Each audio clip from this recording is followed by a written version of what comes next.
সুদানে জাতিসংঘ শান্তিরক্ষা মিশনের ড্রোন হামলায় নিহত ৬ বাংলাদেশি শান্তিরক্ষীর পরিচয় প্রকাশ করেছে আন্তঃবাহিনী জনসংযোগ পরিদপ্তর আইএসপিআর।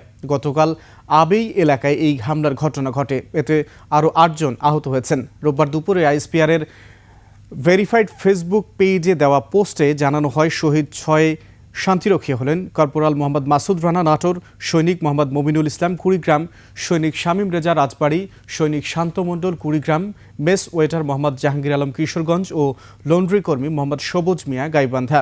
আহতরা ৮ জন হলেন lieutenant colonel Khandaker Khaliquzzaman Kushtia, sergeant Mohammad Mustakim Hossain Dinajpur, corporal Afroza Parvin Iti Dhaka, lance corporal Mohibul Islam Barguna, সৈনিক মোহাম্মদ মেজবাউল করিম কুড়িগ্রাম, সৈনিক উম্মে হানি আক্তার রংপুর, সৈনিক চমকি আক্তার মানিকগঞ্জ ও সৈনিক মোহাম্মদ মানাজির হাসান নোয়াখালী।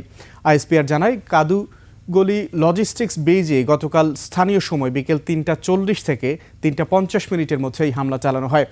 একটি বিচ্ছিন্নতাবাদী সশস্ত্র গোষ্ঠী এই ড্রোন হামলা চালায়। এ সময় শান্তিরক্ষীরা বেইজে দায়িত্ব পালন করছিলেন। আইএসপিআর-এর পোস্টে বলা হয়, আহত ৮ শান্তিরক্ষীকে প্রয়োজনীয় চিকিৎসা দেওয়া হচ্ছে। তাদের মধ্যে সৈনিক মেজবাউল করিমের অবস্থা গুরুতর হয় তার সফল অস্ত্রোপচার সম্পন্ন করা হয়েছে। বর্তমানে তিনি নিবিড় পর্যবেক্ষণে রয়েছেন। আহত অপর ৭ জনকে উন্নত চিকিৎসার জন্য হেলিকপ্টারে করে স্থানান্তর করা হয়েছে।